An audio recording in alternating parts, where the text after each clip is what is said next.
made on Ridgeway Sports Podcast, episode 93, 92, 93, 92. Let's go. We are back. Hunter Keister, back in the building. Let's go. Back here once again, man. It's been a hot minute, and Man, we're here and we ain't going nowhere. So yeah, we got a man, lot of needed to. stuff to talk about. So let's dive right in.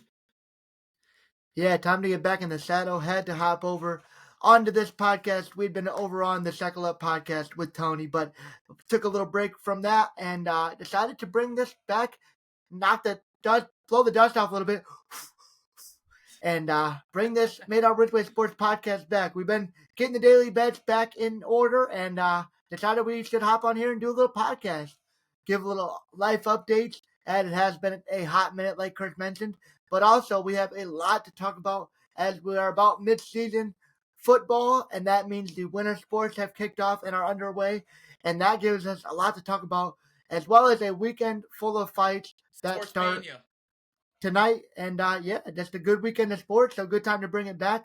And yes, we are back. So let's get into it. Kurt, how's it going? How you been? And just give a little update for the people. As we can do.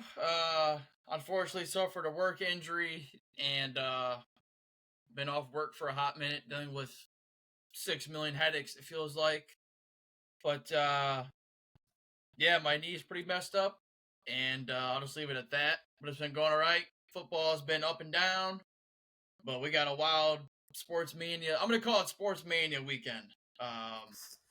100%. There's been some good fights, going all right, and basketball just kicked off, so there's a lot going on.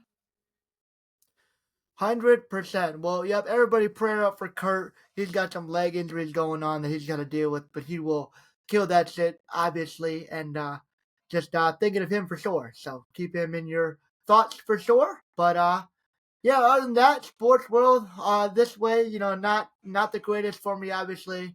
Michigan has fallen on their face completely after the national championship, and that's rough. We'll obviously get into that. But yeah, just been really watching UFC this way, a lot of watching fights, and also just kind of getting into the winter sports. I'm obviously a lot more of a hockey fan, so I've obviously dove into that with both Michigan and Chicago, and that's had mixing up and down so far as well as getting into basketball season. Kind of letting football be on the back burner as Michigan has decided to, well, not show up. But we'll save that. That's here nor there. Let's get it started though. We got to start with this Friday night main event from the boxing world, as 58-year-old Mike Tyson is set to fight content creation superstar turned amateur / professional boxer Jake Paul here, undefeated boxer. Really only has some creators to his name as far as wins. He did fight Tyson Fury's brother in a decision win that he got, and a lot of people thought that he lost that fight, but was given the decision nonetheless. So he is undefeated, and now is going to clash with Mike Tyson. This fight had been postponed due to Mike having some health injuries. Obviously not really surprising there, given his age of 58 years old. Just insane that this fight is happening with Mike's age. But Kurt, I guess just start with your reaction to just that fight. We'll get into some of the betting odds and stuff like that in a little bit here, but just your initial reaction to Mike Tyson versus Jake Paul right now. Mike Tyson's obviously out of his time. I've never gotten to see him box before, at least in lifetime, other than just highlights. So I think that's a pretty cool privilege to say. I'll be able to say that. But in regards to the fight, I think Jake Paul's going to win it. Probably via decision. I don't know. Maybe he'll finish Tyson, but much money there is involved in betting and sports nowadays, I wouldn't be surprised if there's some shenanigans behind the scenes, like, hey, however long we can drag on Jake Paul and him being able to pull the strings in the boxing game, fighting, like you mentioned, Tyron Woodley, Nate Diaz, a couple of content guys, and even his brother being able to box Floyd. Like, I don't know, people watch. for whatever reason, they bring in a lot of viewers, and they'll find a way to add Tyson to that name of list of guys he's beaten. And I don't know how they're gonna do it, but I'm not sure. I'm not really. I don't really know what to expect, but Hopefully entertaining. Hopefully it's a half decent fight given the circumstances. But yes, I think that I don't know. I'll get into my thoughts. I think that yeah, I do think there's stuff going on behind the scenes. I think that Mike Tyson is a superstar turned guy that kind of needs. He kind of his own fault of his own, but he kind of fell on some hard times, and I think he kind of needs his payday at this point, and that's why you're seeing a 58-year-old get in the ring. I don't think any legend of the sport really disrespects themselves or the sport of boxing and letting themselves fight somebody like a Jake Paul. But for the money up front, Mike Tyson was offered, and then whatever could be potentially, hey Mike, let this go a couple rounds, we'll give you this. Take a fall for us, we'll give you a real nice paycheck. So could that have happened? I would assume so. I hate to say it, but I truly believe it. So leave it at that. Really just hope for an entertaining fight, and whatever happens, I think it'll be entertaining. Really, really pulling for Mike Tyson here. Want to see him. Oh, absolutely. Would love to see him just clean Paul's clock one time, but I just to see them set it up like that and have Paul, end up losing. Doesn't really make much sense for his pro boxing arc storyline that he's trying to go on right now. So a loss right here don't make too much sense, but should be interesting. Excited to watch it. Something to do, something to get people together. So always love that. Why not? Why not? So quick thoughts on that. As it is Friday night right now, we got a couple hours before it goes down. Thought we'd get a podcast in, give you guys our thoughts, and hope you guys enjoyed it. As you guys will definitely hear this podcast after the fight takes place. Kurt, if you don't have anything else to add to the Paul and Tyson fight, I think we are good to move into college football. And it's been college football it's been something through this first 10 weeks of the season. 10 weeks of the season. We are on week number 12. 12. Oh, yeah. With the 2 bye weeks, I'm throwing off already, but it is week 12 already, obviously. And I guess Kurt, we'll talk about the general landscape of college football in a second, but us being 2 diehard Michigan fans, I just gotta ask you, we are week 12, Michigan 6, outside of even a bowl projection right now. And just to start, I need your one-word reaction to Michigan football through 12 weeks, what you've seen so far. Sick. I want to say sick. Not in a good way, like, yo, that's sick. Like, this is sick. Like, I'm gonna puke. That's sick. I feel like I'm getting sick watching. Yeah. Just the decision making, especially the play calling. Saturday has just been baffling to me. Absolutely. I would say I'm using disastrous because after a national championship undefeated season, I don't care all the people we lost. Harbaugh cleaned his cupboards and took what was his and didn't leave us much. I'll get into that in a little bit.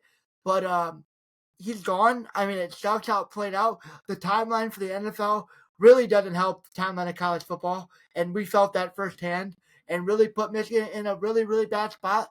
Like I said, I'll get into him more, but that's just on the surface level. And then we get into the season, and tough, just tough, disastrous. Like I said, I just think that how do we not attack the portal more, given what the quarterbacks would have had to show through the spring and into camp? How do you not attack that more, knowing it's going to be a weaker position? And then, just like you said, the decision making has been dreadful. Coaching has been pretty bad. Wink Martindale has been about as average as advertised, given the talent he still had on defense. I don't like where he's putting our defensive line. I don't like most of his decision making for the most part. I thought the defense played well last week in the second half, but that's pretty much been about it. So unless we see that more often to end the year, yeah, I didn't like what he brought to the table this season as our coordinator. And then Kurt Campbell, the really good quarterbacks coach that really helped him develop J.J. McCarthy, turned offensive coordinator, taking over those duties from Sharon Moore. And that has just been, like I said, really the most disastrous part of it all. He has just been a dreadful coordinator, a pretty bad play caller, The creative plays that he has tried just have gotten blown up or blown up in our face, and we're back to the 2nd and 6, 3rd and 7 shotgun inside zones, especially to guys like Donovan Edwards who get 3 yards and that's all they're going to get. Just completely mismanaging the talent we have and not using them in the correct ways, in my opinion.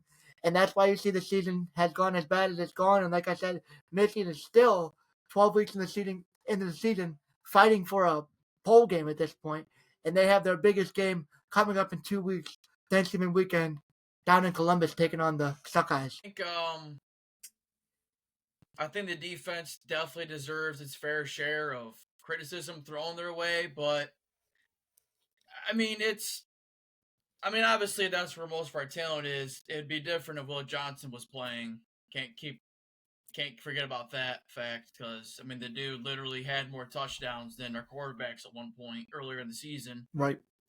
With his ability to read screens and pick six the other way, that hasn't helped. But I think we just also got to look at the fact that when the quarterback room as a whole has more turnovers and touchdowns, the defense isn't going to be.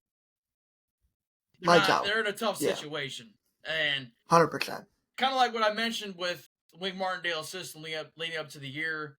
And it's blitz heavy, but the problem is with that puts a lot of pressure on your secondary to be able to tackle in space, and that's been one of our biggest weak links is tackling this season has been abysmal. Not being able to tackle on the plays with good run after catch has happened far too often. And, Jair Hill has been decent, but he's not a number one. I don't think he was ready for that. Will Johnson is just such a hard player to be able to replace in a sense. And, I think Mason Graham and Grant have done pretty well up front. Stewart off the edge has been solid. I like Barnyard. Is that his name? The middle linebacker that we got transferred? It's Ernest Hausman is one of them, and then the other one was from Maryland. That's the guy. I've been liking his game. I think overall we've done well, but sometimes we've also we've given up. Barham. Yeah, it's Barham. Yep. That's his name. Yeah, Barham. I think he's been big. It's like Barn. What? Okay. Yeah. Kind of what you iterated. It's the offense for sure. Just can't put up points. We can't put up points, and we can hardly get up. We can hardly get third down conversions. The quarterback play, that's been an absolute headache, and I can't believe they were comfortable with this QB room in the spring leading up to the season. That's crazy to me. That's crazy. Davis Warren, Alex Orgy, and then homeboy ended up retiring, the third string, Jack Tuttle. So, fortunate. We mentioned, the season definitely expected a bit of a downfall, but I definitely didn't think it'd be like this. Right. Yeah, a complete fall out of the sky. Everything that Harbaugh built, 10-win seasons over and over and over, and now here's Scranton fighting for a bowl game. It's the landscape of college football right now, and it's either keep up or get left behind. And at this point, Michigan forgot their wheels to the car this season. Really just getting lapped at this point by a lot of teams, and at this point, with Northwestern and the team down south on the schedule remaining, that's the only thing that matters is giving them a game, knocking them out of home field playoff, what they would have, and hopefully knocking them to play on the road, as that's pretty much what Michigan has to play for outside of just trying to make a bowl game and get some of these guys get some of these younger guys some experience. But this season is a complete loss, and it is what it is. Sean Ward obviously these fans not gonna be happy after the national championship season, and that head coaching seat is already gonna start to heat up, I believe, after this season. Whether that's right or wrong, I don't know, but it's certainly gonna get hot for him, especially because there was already guys that didn't want him to get the job in the first place. I'd probably say that's fair to a degree, but it's his first year. And just replacing Harbaugh. Harbaugh is just, in general, one of the best football coaches in college or NFL. Say what you want. When the dude wins, you know what he brings every week. He brings an identity, running game and defense. running game and defense. But this year, And that's every team he's ever coached has had that at least. Because even when Michigan was dreadful before he got guys in there, he was able to make that defense work. And he always had us running the ball. And you just that's just the basics of football. If you want to win the game, you control the ball. You don't allow the team score. It's as simple as that. And Jim takes those basics and makes them perfection. And that's what you're seeing with every one of his teams. And I mean, say what you want about the cheating or whatever you want to call it, but look at the job that Jesse Minter has done with that sorry Chiefs Chargers defense. 9 games, under 20 points scored, only the 4th team ever to do that defensively. And then the Chargers always had defensive pieces, but never a whole collective team. So how they were able to come in and just obviously they were so bad or they cheated so bad, but Harbaugh took an entire staff from the college ranks to the NFL and completely translated it over and has now made the Chargers a AFC contender in one season, let alone what he can do after he's able to get some of his pieces and his building blocks in place. This is his first season there. Yeah, I mean, you look at Mike McDonald got a head coaching job with the Seahawks, and I wouldn't doubt if Jesse Minter is a head coach soon. Harbaugh said in an interview he thinks he'll be one next season. I mean, when they see how well like an OC does or a DC does as a coordinator, they're usually the first one to get a chance. Yep, they're usually the first ones to. Obviously, I mean that's what it should be. It's like your head coach and then your right hand guy is your OC or your DC. So it only makes sense to give them the opportunity, especially if they come out and they change the team like they did the Chargers. Why not give Minter a team like I don't know the Panthers or something like that and give a chance to do his work with that. So right. But love to see that for them though. Obviously, not too much in the NFL, so I have definitely climbed aboard the Chargers wagon this season, and that's been fun to watch. It's been fun to watch. But yeah, I mean, Sharon's had his own downfalls at times, but it's his first year, and trying to replace a guy like Harbaugh, not an easy task. And I'm sure they're looking at some of the corrections they need to make, whether it's seeing Kurt Campbell go, which I'm not opposed to, because at times the jet sweeps with Colson Loveland on 3rd and 7. I mean, tight end screens, and then the sweeps are bad some too. Of the play calling, and then the QB musical chairs of we get a drive, 2nd and goal run. You throw Orgy in there, and he can't throw the ball, so it's just a QB pot. I don't know, just some of the same stuff week in, week out. It's just like I'm not seeing the change, and so hopefully, we're on a bye week now. Maybe they're looking to, I don't know. Hopefully they got something up their sleeve to at least try to finish out this season the best they can. Absolutely, yeah. At this point, like I said, nothing else to lose. Throw all caution to the wind and see if you can play spoiler to your last 2 teams and end off on the right note. At least get a decent bowl game and try to end off on the right note and see what happens in the offseason. The 2025 class is shaping up really, really well. They've really got it together on the recruiting trail, and that's without to mention the number 1 overall recruit in the country, Bryce Underwood, who is now the only real positive since Harbaugh leaving is Underwood really reopening that door and possibly considering the University of Michigan for his high school, after high school, going into college, as offers are rumored to be around $10.5 million for his services. That's what Michigan is reported to have offered Bryce Underwood for his services. So that'll be an interesting storyline as the Baton Rouge commit and Bellevue, Michigan native has a lot to decide on before he goes to the college next year and where that will be. Michigan could obviously really certainly use his services, and he would probably be a day 1 starter more than most. More doubt. I went and saw him now. I was gonna say you're not paying him all that money for 1, and for 2, I've now went to a couple of these his finale in the regular season, and then one of his playoff games. He's now playing against a really good Detroit Catholic Central team. Both teams undefeated. Excited to see how that game plays out. But after seeing these guys go and Bryce Underwood, some of the throws that he's made, he would, and I can confidently say, be the best quarterback on Michigan roster the moment he steps in there.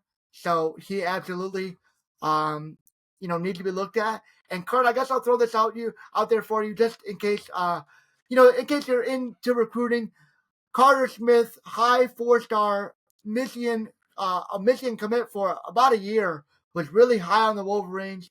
Since Bryce Underwood's name has re-entered the conversation as one of his competitors, he has decided to decommit from the University of Michigan. So I guess Kurt, just talk about that. Talk about going after a guy, a higher rated guy, knowing that you already have somebody, and just the effect of that, or what you kind of think about that.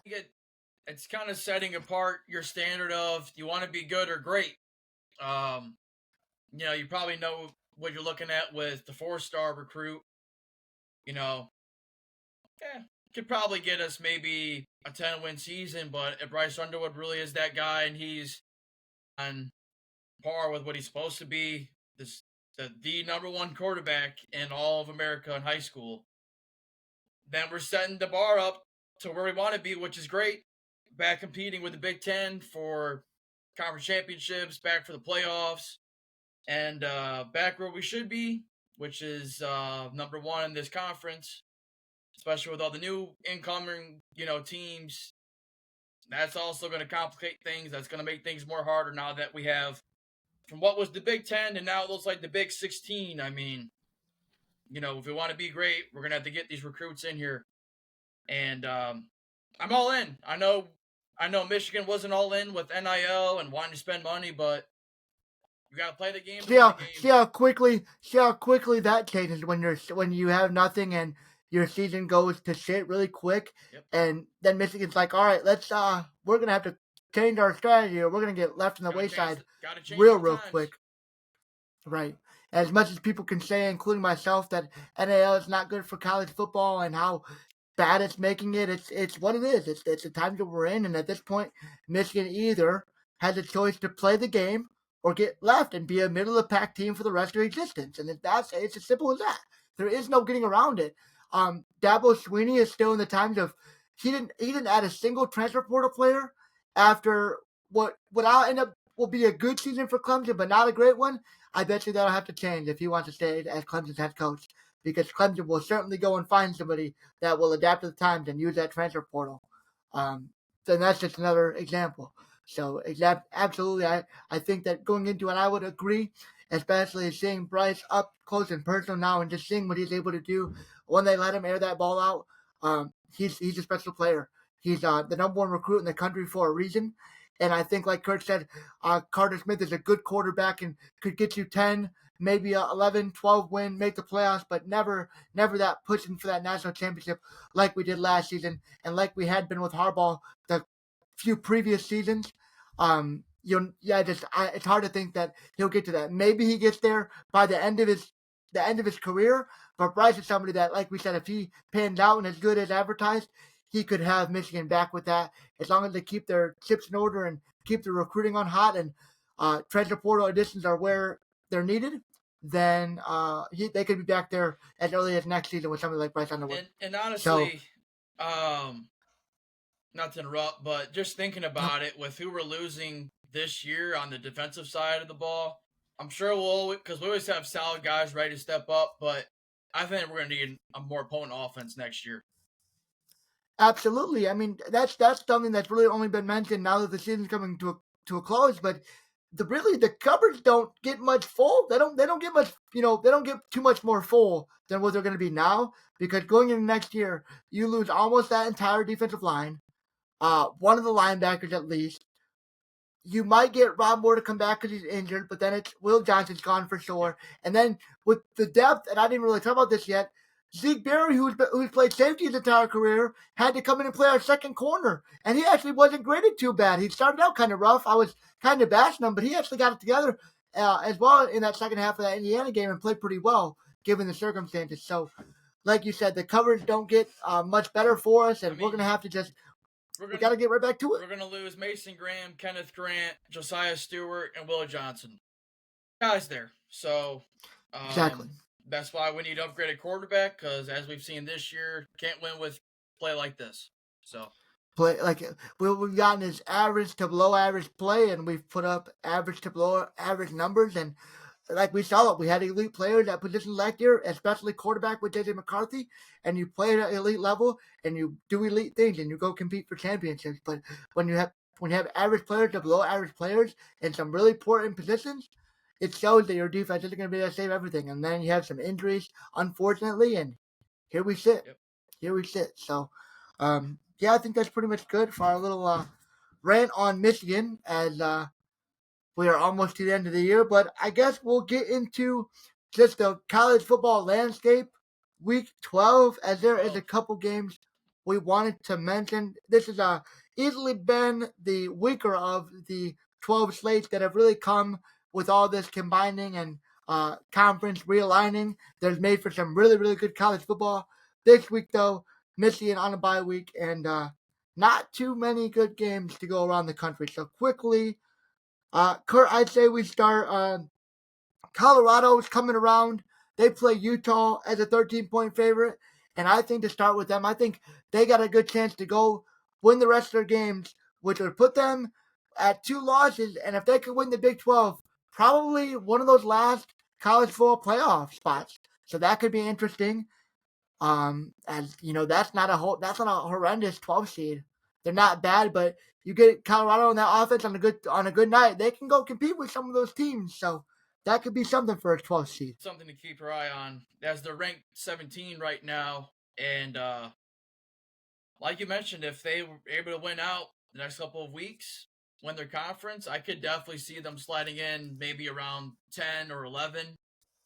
As you know, like we mentioned earlier, everything's a business. So, they would love to put Dion in the Colorado with Shador and Travis Hunter all on TV, and that would draw a ton of viewers for one of the first round playoff games for sure. So I think that's pretty valid to say they have a solid shot.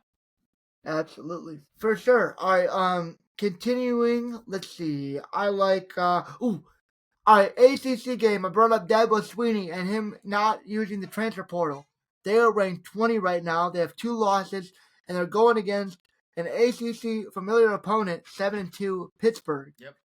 Now this game is at the home of the Steelers, Acrisure. Yeah. Acrisure Stadium. Acrisure Stadium. And in this game, I may look at Pitt plus 320, but I absolutely love them at plus 11 in this game. I think ACC matchup, I think could be an interesting game. NFL Stadium, crowd could be going pretty crazy. I like my chances with Pitt plus 11. Safe bet. With how many upsets and wild games there's been this year in college, I don't think that's a bad bet at all.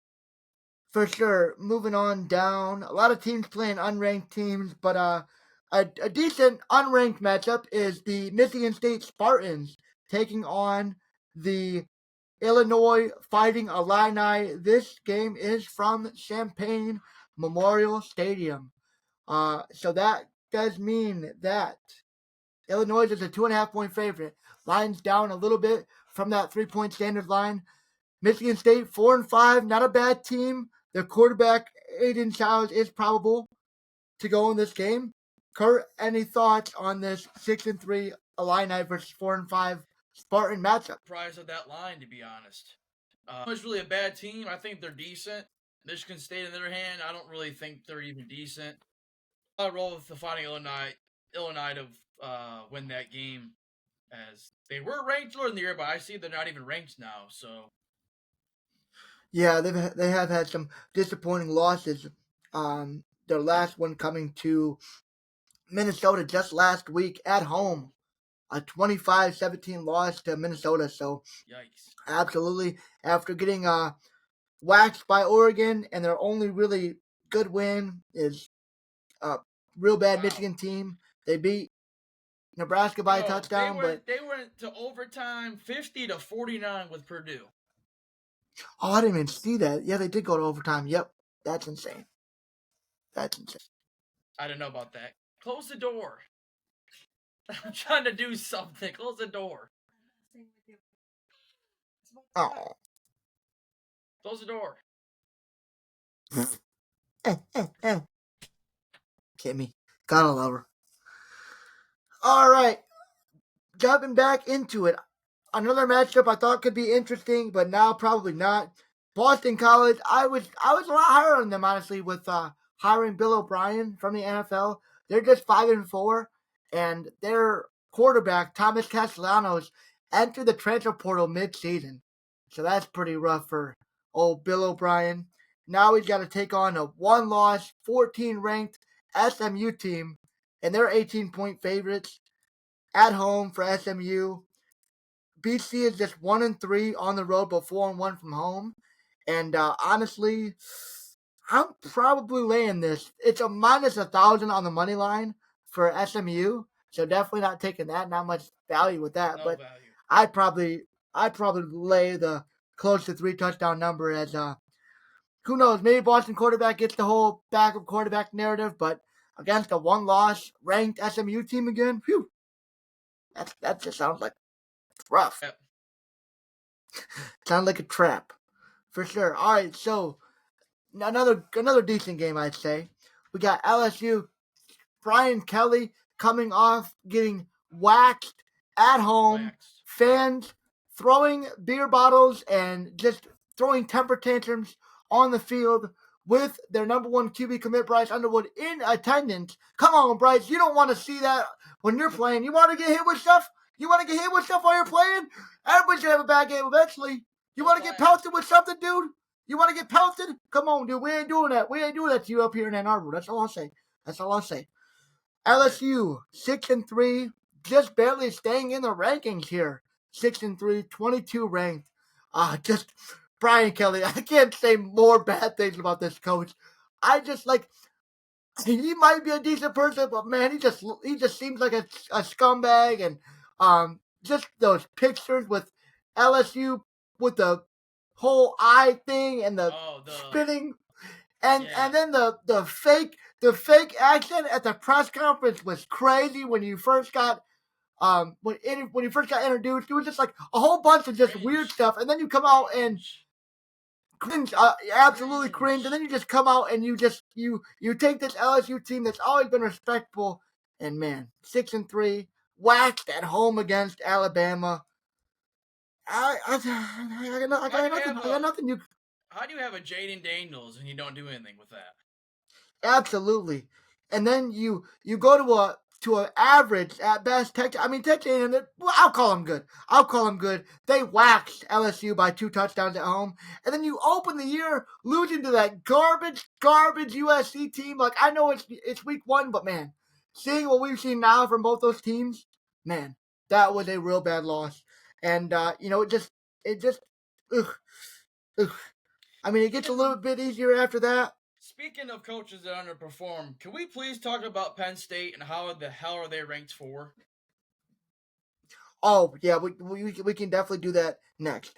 I would say, they gotta go on the road now. So they go at home. They were at home. They get waxed by Alabama. Can Florida make this a game with their new freshman quarterback DJ Lagway? I think they can. I want to say that they can. I want to take LSU. And I honestly like betting on LSU, but I hate Brian Kelly. I can't do it. Trust him. I can't put my I don't trust him. I can't put my money there. I honestly like LSU. They're a good team. They're a fun team to watch. I love that stadium. It's not void of talent. But I don't like Brian Kelly. It's not for lack of talent. That's for absolute certain. It's for Brian Kelly and his overrated ass. And at this point, they sit at 6-3. Could those players kind of be turned on them, or maybe not playing as hard at 6-3 and not much to play for at this point? Who knows? Florida 4-5, lots to play for. Home crowd. Who knows? I think that could be an interesting game. in the swamp. So look for that. Maybe back Florida there. Maybe back Florida. But yes, now Kurt, I did want to touch on Penn State. Now, James Franklin, I think I can say this and speak for everybody, except for maybe a select at this point group of Penn State fans. James Franklin is the most overrated head coach in college football. Absolutely, without a doubt in my mind. He has taken Penn State, and yes, he's made them into a good team, but man, I feel like they could have been great legitimately great so many years, and only because of James Franklin have they stayed at that good tier or really good tier. But they could have been great. Maybe even national championship level with some of those teams, especially with the Barkleys, the Saquon Barkley of the year, and those teams. I think they've Micah Parsons. drastically underperformed Micah Parsons, absolutely. And Penn State, once again, only one loss on the season, but after their cupcake schedule, it still remains to be seen that James Franklin can't win the big games. They take away the night atmosphere, whoever that was, Penn State or if it was Fox with the big noon bullshit garbage. It's trash, honestly. I think everybody hates it, honestly, but they make it a day game to try to save Penn State from the lights, and it doesn't matter. It's a close game. I don't care. Close games mean nothing, James Franklin. You have close games with everybody. You just can't win them. It's just that simple. You can have close games with everybody under the sun.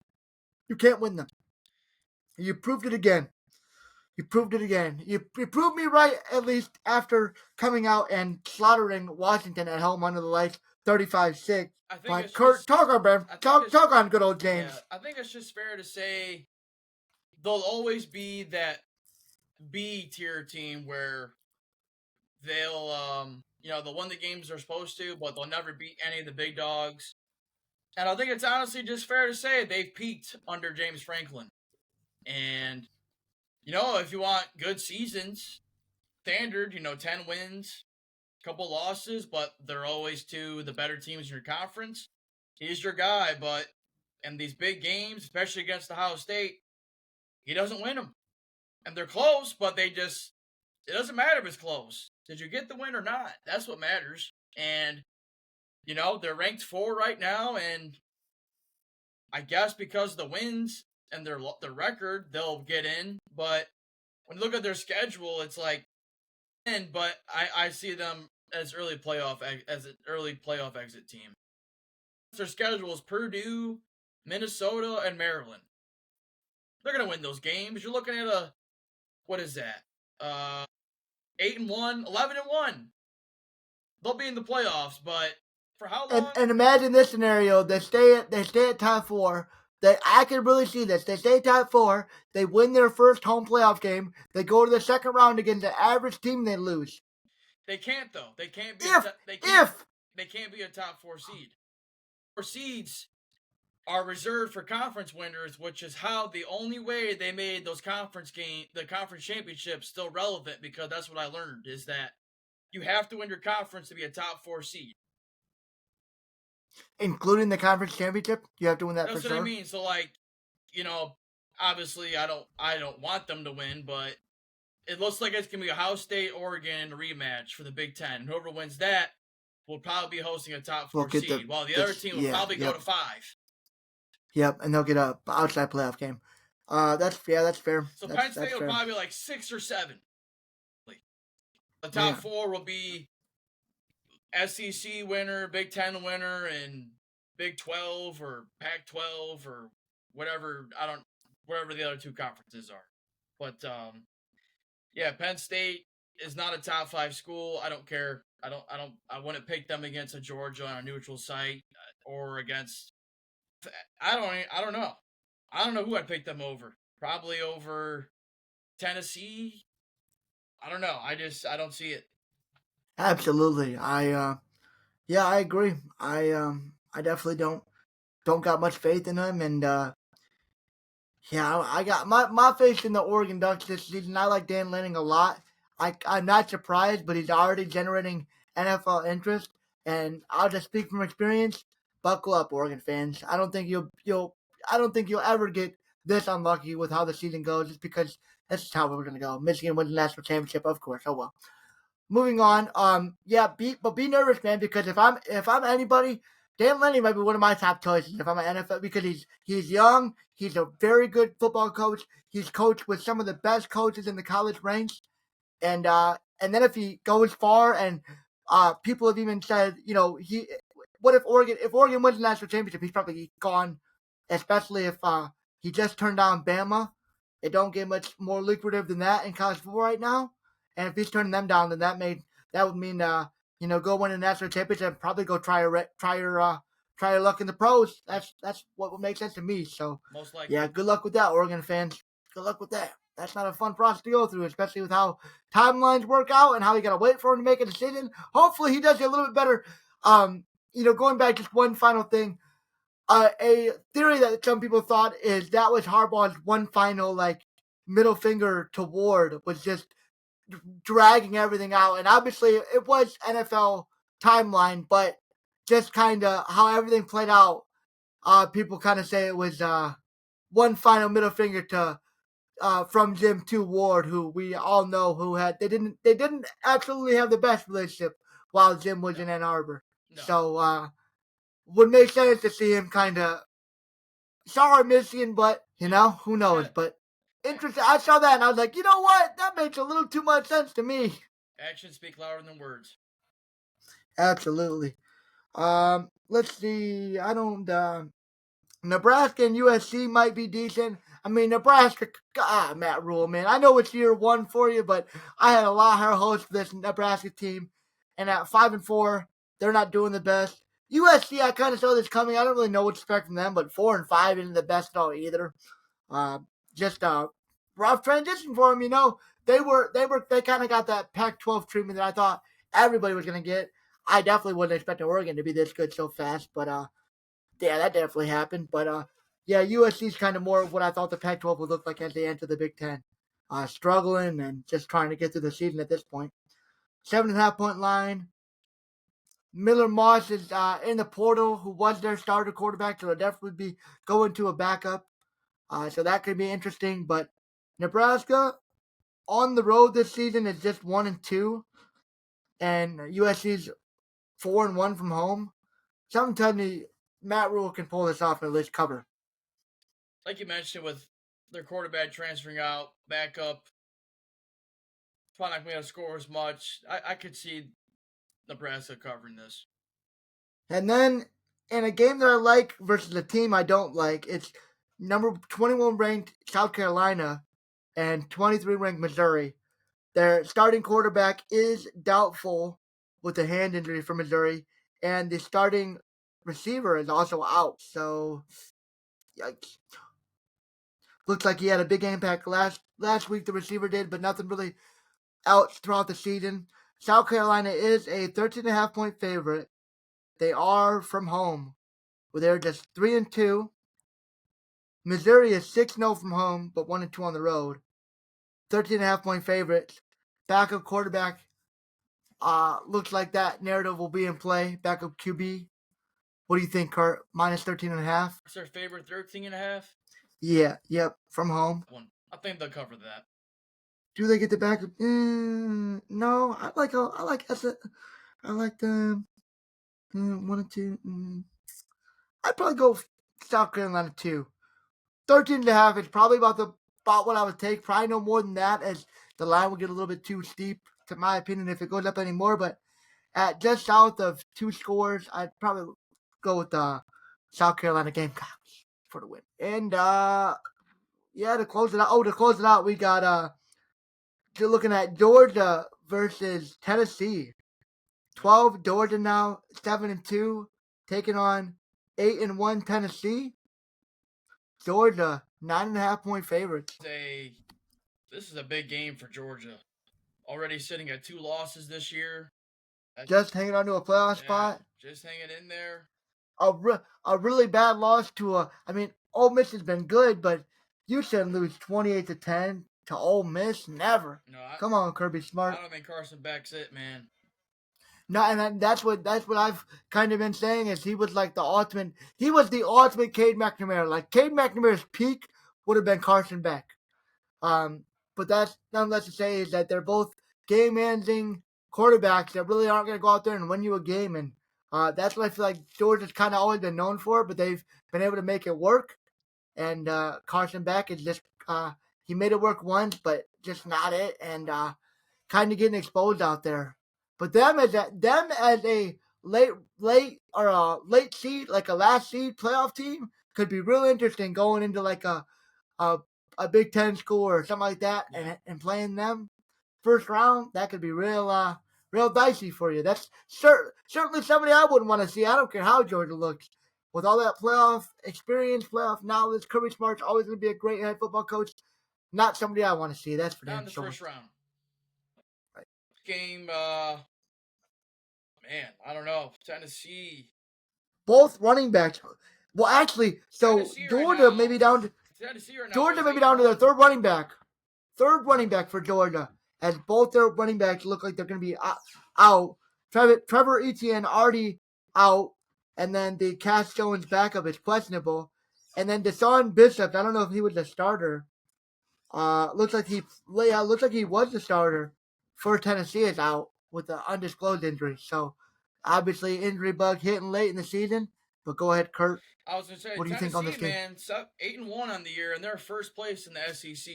So they have a lot to play for. This game has a lot of meaning here as far as this conference goes. And just the playoffs. Oof.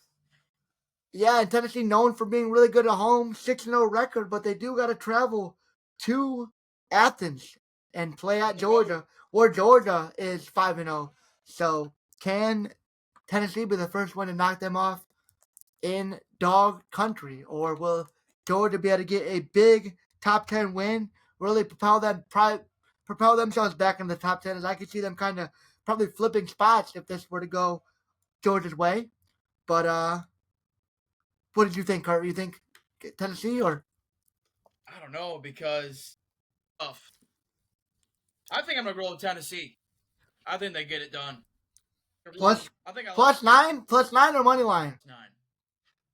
But I mean, if I'm a betting man, which I am, and you wish you want to make some money, scary money don't make money. Throw a little on the money line, call it a day? I think that is the heavy line, though. They're really giving Georgia a lot of love there. I know they're tough at home, but... Yeah, and then especially, I mean, think about a coach like Kirby Smart losing 2 in a row. When does that ever happen? Ever. So, thinking about him dropping 2 in a row, obviously it's a good spot for him to do it. Dropping one to Ole Miss and having to play a top 10 team, but like I said, Kirby Smart don't usually win or lose 2 games in a row. No. And so that means a heavier line for sure, but definitely easily the best game of the weekend and a really good nightcap to this college football card. Off with a significant game, safe to say. Yeah, nothing else to really talk about. Iowa State Cincinnati is a decent Big 12 game. Cincinnati's decent, and Iowa State is more towards the top at 7-2.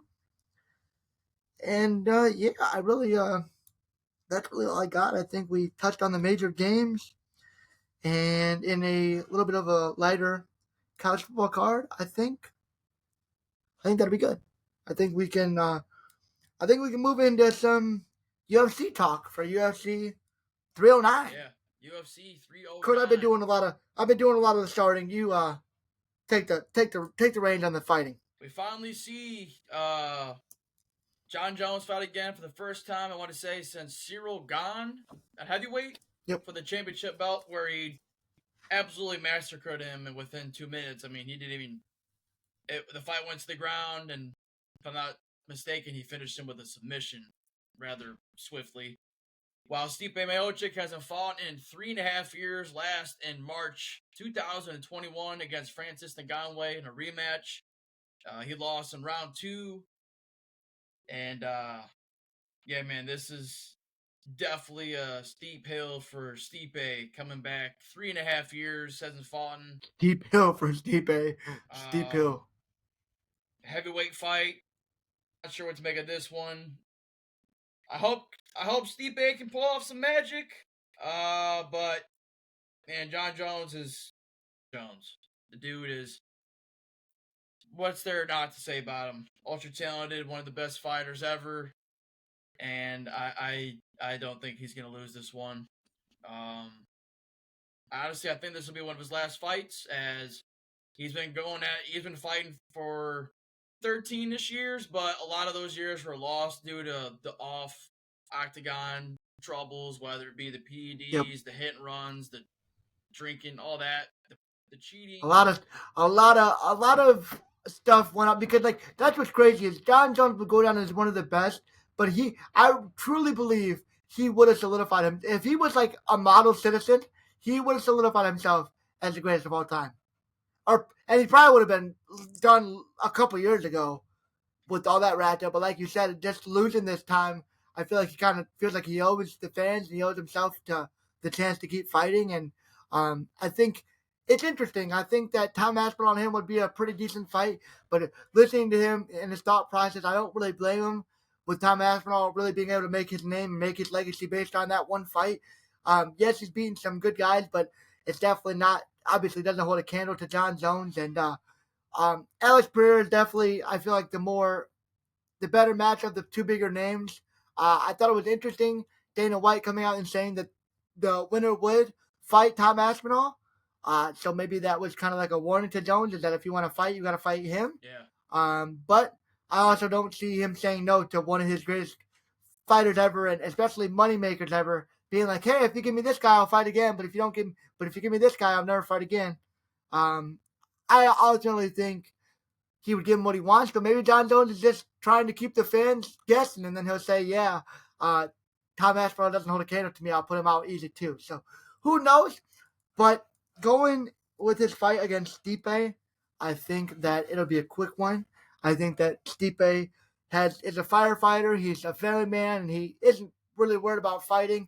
I think he just, maybe really wanted the money, or, who knows. But I just, he looks like a skeleton himself as a fighter. He looked all right. He don't look bad or anything, but especially as a fighter trying to fight one of the best that's ever been. Stipe is a legend in his own right, but at this point in his career, I think he's going to get mopped, and really he's going to be what Stipe truly needed, and that was a tune-up fight before this big one. Because if John Jones does have a Alex Pereira or a Tom Aspinall in his sights, he'll need this as a tune-up, and that's what I truly think it'll be. John Jones should mop the floor with him within a couple rounds.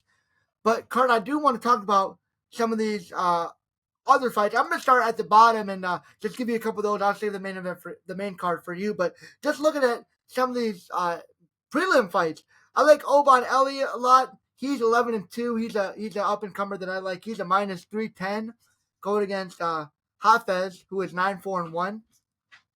Mickey Gall was pretty decent. He started out pretty well. Him. He's 7-6 though now. Yeah, he's 7-6 though now, so not too great. And he's actually going against Brahamas, and he's a 150 favorite to a plus 125. So that's a pretty decent 50-50 fight on the prelims. Then we'll go to Tybura, 25-8, taking on Denise, the 8-0 undefeated heavyweight Brazilian. So that should be a decent fight. Jim Miller continuing his fighting, which is crazy. 37-18. And after that, I think I see a little two-fight parlay I want. Give me Jim Miller plus 155. Give me the big boy Chris Weidman plus 100. 16-7 fighting under 16-8. I think this is a really down the middle fight with two old guys. And I don't know if you saw this, Kurt, but the UFC actually announced they were going back to the old gloves permanently for everybody. But for this card, it was announced that they were going to let all these veterans go back to the original glove. So I thought that was really good, as John Jones voiced his complaints, and I think a couple other fighters did not like the new glove style at all. John Jones said he was actually really concerned about that and how he was going to fight in those. Some of that, especially in the fighting game, can really throw a fighter off. So really relieved and glad to hear they were doing that for them and ultimately doing that all together. But those are some two really good fights to end the prelims. And then Martinez and Jackson, I'm not really too familiar with, I don't think. It was McGee. Yeah, Martinez and McGee, 9-1 and 19-5 Martinez. So I'm not really too familiar with those guys, to be honest. So Kurt, go ahead, kick off the main event, unless you want to talk about some of those prelims that I talked on. Jump right into the co-main event and work our way down. Charles Oliveira versus Michael Chandler. I think this fight is arguably the best fight on the card, after Michael Chandler has been waiting to compete against C-Money. He's finally done waiting, as he went ahead and scheduled a fight with Charles Oliveira. The last time I think I remember seeing Oliveira fight was when he fought, he lost to Tsarukian, wasn't it? Yeah. I remember we all hung out and watched it at Devin's house. But this is a lightweight bout. So that's 155, I want to say. Wow, Chandler's really cut down in weight then. Yeah, I was gonna say that's a big cut for Chandler, Yeah. but that could be with all that power that he's always had. Who knows? Oliveira's the favorite at minus 270. I think this is a little bit more of a pick 'em, in my opinion. I would not be surprised if Chandler wins this via a finish, but I think this will be a pretty exciting fight. Stand and bang. I think they're both going to come in swinging, and should be a good 3-round bout. Absolutely. I love if I'm a betting man on this fight, I love the fight to not go the distance. As I love one of these guys. I think they're gonna end up standing and banging. Or Charles Oliveira. I think his skill set's maybe a little more better than Michael Chandler. Although I really haven't watched Chandler fight much, as he's only had a few UFC fights coming over from what was it, one championship? I want to say he fought it before, but not a bad guy. Kind of found myself watching some of his content, waiting for the kind of stuff to happen, and really I don't mind him as much. He's a decent fighter, and I really like, American guy, not too bad. I love Charles Oliveira, though. He's quickly become one of my favorite fighters to watch. I love the do not go the distance on this fight, and I think that a Michael Chandler, surprise knockout could definitely come. I don't think I'd bet against Oliveira directly, though, at plus 210, maybe a little bit of money on Michael Chandler money line, but I definitely think Oliveira could win a dominating decision. I think Chandler probably needs a finish to get this win. But definitely, like you said, one of the more better fights, maybe even the best on the card, especially for how big that spread is betting wise. Yeah. And then the third bout on this card, Bo Nickel versus Paul Craig. Bo Nickel undefeated, wrestling phenom, coming in at a minus. I got minus 1350. Man, that's crazy odds. But with his style of just wrestling a bit of grapple and control the contest and keep things in his favor, probably the most likely scenario in this one. Probably a decision. Yeah. I mean, I think Bo's got a lot in his disposal. He's got high class wrestling, and he's really tried to work on his other parts of his game that might not be as good. Obviously, I mean, 4 years in college at Penn State, one of the greatest college wrestlers to ever live. 3 total losses in his entire career. Just world class wrestler. And against Paul Craig, I think he's good, but I think he's definitely old. And as Bo starts to make his climb towards, top 10 and eventually to what I believe fighting for the belt in that weight class, I think Paul Craig should just be a stepping stone. However, I think I may put a couple, maybe like $1 or $2 on Paul Craig, or maybe even like a finish, because anything can happen in this fight game, and that's why it's so much fun. It's hard to bet on, but it's so much fun because something like this, you put a couple bucks on that huge, huge, huge spread, and you just see what happens. I mean, anybody can get caught, anybody can come out a little bit unfocused. And again, somebody that's fought as much as Paul Craig, 17, 8, and 1. Yes, he's older, but at plus 750 that I'm seeing right now, why not? With the way fighting is, man, there's with 3 rounds, you could be winning the fight 14 minutes and 30 seconds out of that, but if you slip up for 15, you could lose. So and Paul Craig catches a submission or something, it's as simple as that if you're not paying attention or something like that. So I mean, hey, if you want to throw a couple dollars on it, absolutely, yeah. Like I'm definitely not saying put your whole paycheck or anything like that, because I'm a huge Bo Nickel fan, as I do follow wrestling pretty close. But like I said, I think that he's on his way up there. But at 6-0, he's a little bit inexperienced against a veteran like Paul Craig. Don't be surprised. Don't be shocked. Don't. All I'm saying is don't let him be in your parlay, and him being the leg that ruins it. That's all I'm saying. The next bout, a women's flyweight bout with Karine Silva versus Viviane Araújo. That's we should say Viviane. To be honest, I am not familiar with either of these women. I have not seen any of these two fight before. But it looks like they're both top 10-ish, trying to work with their way in, getting closer to the top 5 to try to fight their way into a potential fight. So looks like Viviane is 12-6, 3 wins by knockout, 4 by submission, and 4 first-round finishes. So it sounds like she likes to really She gets active. the banging, I guess. Two Active. Brazilian fighters. I feel like women's wise, Brazilians have been one of my favorites to watch for sure. A lot of They really fight. just nasty, really nice Yeah, it looks Brazilians. like with Karine Silva, she's on a 9-fight. Go on, go. She's on a 9-fight win streak, 9 wins by knockout, 8 wins by submission, and she has an 18-4 record right now, and she is the favorite in this one. Absolutely, minus 300. Obviously, I think two good women fighters, and minus 300 is kind of a lot, but I do like Silva. I know I've seen her. I haven't really seen much of this Arudo, but Silva with 4 losses, I like her a lot. On to the catchweight bout, which looks like to be the first fight of this main card. I'm assuming this must have been a fight that got put together last minute. Otherwise, it wouldn't be a catchweight. So there must have been some type of injury to one of the previous fighters in this contest. But Mauricio Ruffy, Brazilian, minus 900 versus James Lalantop from Peru, plus 600. Looks like Ruffy is 10-1 record, 10 wins by knockout with the 5-fight win streak, 7 first-round finishes. And with James Lalantop, 7 wins by knockout, 14-4 record, 3 first-round finishes. Looks like this one's going to be a finish with someone getting finished, whether it be knockout, submission. Probably a fight that ends fast within the first couple of rounds.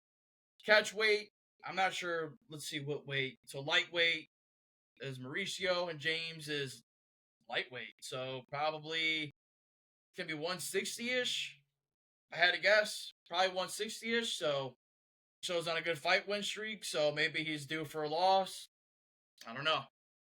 Yeah, I was kind of thinking that. 4-loss guy, huge underdog. Ruffy not undefeated, got that 1 loss already. I definitely like the do not go the distance, and I feel like these are 2 guys that like to finish fights. But another one of those plus 550, just a huge discrepancy in line, and especially for somebody that Ruffy's good, but I don't know if he's that much better than Lion Top, and especially to kick the card off would be a better way to get the crowd going and the card moving than a huge underdog in a win. That is the main card for UFC 309, starting at 10 o'clock, not a weird 2 o'clock time, so should be a good one. Though I wish they had set up the Jones Stipe fight a couple of years ago.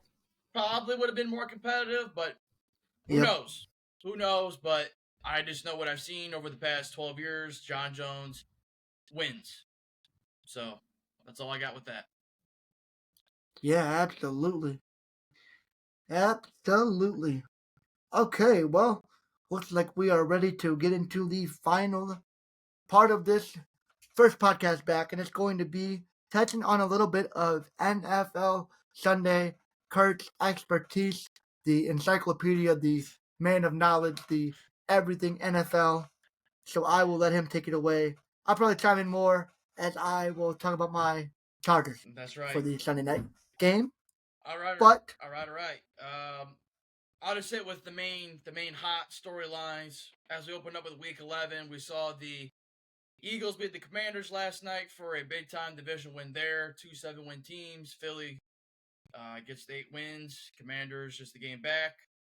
And then we'll jump to Sunday with the 3 big games. We're talking 1 o'clock matchup. Pittsburgh Steelers +3 underdogs at home versus the incoming hot Baltimore Ravens. 7-3 Baltimore, 7-2 Pittsburgh. One of the best rivalries in the NFL. Should be a close one. Lamar Jackson, Derrick Henry, and the very vulnerable Ravens defense versus Russell Wilson, who has been undefeated as a starter, and TJ Watt in that defense. Should be a good one. Expecting a very physical game. Probably a 24-21, 26-23 type of game. I think there'll be some points scored here, which is not traditional for this type of rivalry. Then we'll take a look at the big 4 o'clock game as we're looking at Kansas City on the road going to Buffalo. The battle of Josh Allen, Patrick Mahomes, as that's been a very common game the past 5 years or so since Allen's been in the league. Josh Allen is currently leading this series in the regular season 3-1 over the past 4 matchups, but the Bills just cannot beat the Chiefs in the playoffs, as this is a very important game to the AFC Conference, as the Kansas City Chiefs are undefeated while Buffalo is 8-2 on the season. Injury-wise, the Bills are going to be down a couple receivers. Keon Coleman, the receiver from Florida State, looks like he's not going to be playing. While Amari Cooper may or may not play, so that could be a big loss there, as the Chiefs have a pretty solid defense, and they're just finding ways to win. And then we'll finish off Sunday with 8:20 Sunday Night Football. 4-6 Cincinnati on the road, heading to 6-3 Los Angeles Chargers. Big game for the Bengals as they lost a close game last Thursday to the Ravens. And then their offense played great. Jamar Chase basically killed the Ravens defense by himself, but lost a close one there to the Ravens. Chargers come off of a pretty convincing win over Tennessee. Solid defense as they allow 14 points a game overall, defensively speaking.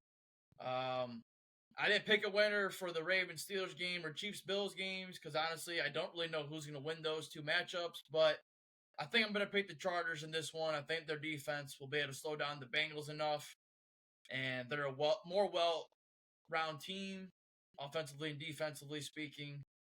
Though the Chargers' offense isn't super explosive, but they like to run the ball a lot with J.K. Dobbins, and they just got Gus Edwards back. And Justin Herbert has not turned over the ball a whole lot this season. That was one of his big flaws, but Harbaugh's really keyed in on that. And if you don't turn the ball over and you play good defense, you'll probably win most of your games. So, looks like we have a pretty spicy Sunday slate there. Hunter, what are your thoughts here? Yeah, I would say they're not too far off from yours. I think that the Chargers on a short line at home, Sunday Night Football. I don't think the Bengals are going to be ready for the smash mouth. Harbaugh controlling the clock, not really allowing Joe Burrow to put up those monster numbers because I think he'll be on the sidelines. And if that Bengals defense plays as bad as they have recently, I think they'll get ran on. Play action will come out. Probably a long day for that defense, and unless Joe's got another 500 yards and 5 touchdowns up his sleeve, which it looks like he'll need every week to get a win, which is super sad, especially for a team that's removed what they made the Super Bowl, right? Like 2 seasons ago, or the championship game. Yeah, they made the AFC Championship game in 2022. So talk about another fall from grace. I mean, this was 2 years removed, but going from a championship team that was about to make the Super Bowl to a team that has legitimately no defense and can't hold a team under 30 points, it seems like. Their downfall. You gotta have you gotta at least be able to stop the other opponent. Maybe not shut them down, but slow them down, and they have not shown the ability to do that this season. And that's a big reason. It's hard to bet against Burrow, but I think that you can be really betting against that defense. And just like Burrow, you can do what you want, but you can't go out there and play defense and get stops for yourself as well. And I think Jim's got a real good game plan for that. And -1.5 is a little suspicious being the Chargers at home, but I think that, you see Burrow playing so well, you kind of just feel like a lot of people figure the Bengals are in desperation mode. They get something figured out. But Sunday night at home for the Chargers, I think it should be a good game. Probably right with Jim there, Yeah, that's a game that I'm certainly watching. Like, absolutely, as a football fan, should be a real good game. And, if Joe is able to get anything going on that defense, it could make for a really exciting game. Yeah, most definitely with these 3 games, there's a lot on the line. With the Chargers-Bengals game, the Bengals lose, then they're really done. Seven losses. You got to win the rest and get to 10-7, and you still have some pretty tough opponents coming up. And the Chargers, if they win, I feel like they'll almost certainly book their tickets to the playoffs. Sitting at 7-3 puts them in a really good spot. And then in regards to the Buffalo KC game, the Chiefs, like I said, haven't lost, so The Bills are trying to get to that 1 seed, so there's a lot of implications there with just that game. Though they'll probably both win their division, but trying to get that 1 seed in that bye week. And then Pittsburgh, Baltimore. This is our first division game of the year, and the Ravens. That is insane. Yeah. That just hearing week 12 when it's your first division game of the year. Yeah. So this is our first division game. This game is going to dictate who's in first place and in a good position to put themselves in a good spot for the rest of the season. So that's also another big game. And again, whoever wins this one is right there with that 2 and 1 seed. So a lot of implications with these 3 matchups. And I think those are really the only ones to key on. I don't really know what's going on with the rest of the games. I know locally it looks like the Browns and Saints are playing. And the Detroit Lions are playing the Jaguars. I don't really got a whole lot to say about that. Right. And, so Sports Mania weekend. And we got a fight coming up soon a little bit. And pretty excited.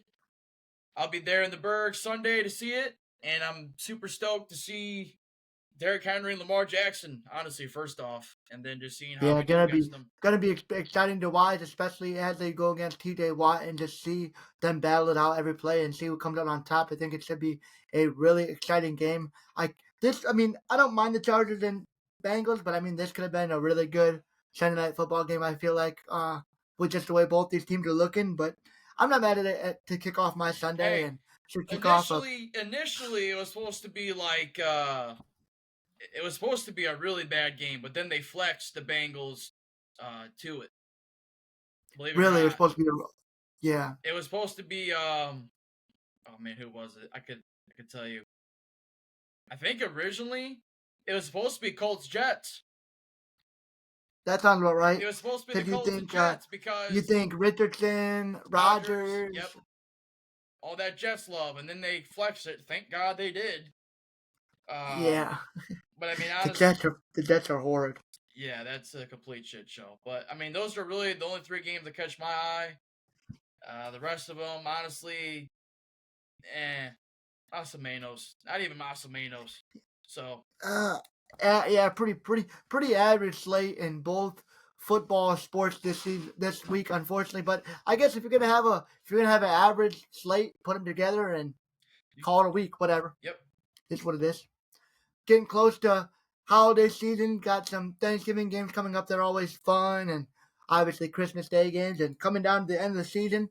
So yeah, I think that's good. I really don't have anything else to add. I think we'll maybe once we get back on here, we'll see about adding into some hockey and basketball, but that's really just getting underway, and we'll kind of let football take center stage for right now, as we are already over an hour. It was nice getting back in here, Kurt, with you, and should be out within the next couple of days. Hopefully have better results just with recording and back-end BS than we did last time. But who knows? But I think that would do it. I hope you guys enjoyed this one as we came back, got it in, and kicked off this sports weekend right. Should be a lot of fun. Excited to watch the fights. Kick it off tonight and, just hang out and go through the weekend and see what happens. So exciting time to come in, and I hope you guys enjoyed this one. If you did, drop a like, little comment, little review on the podcast. Don't hurt nobody, give us a little shout out. But just in good fun, another week in sports. And we're good to get out of here.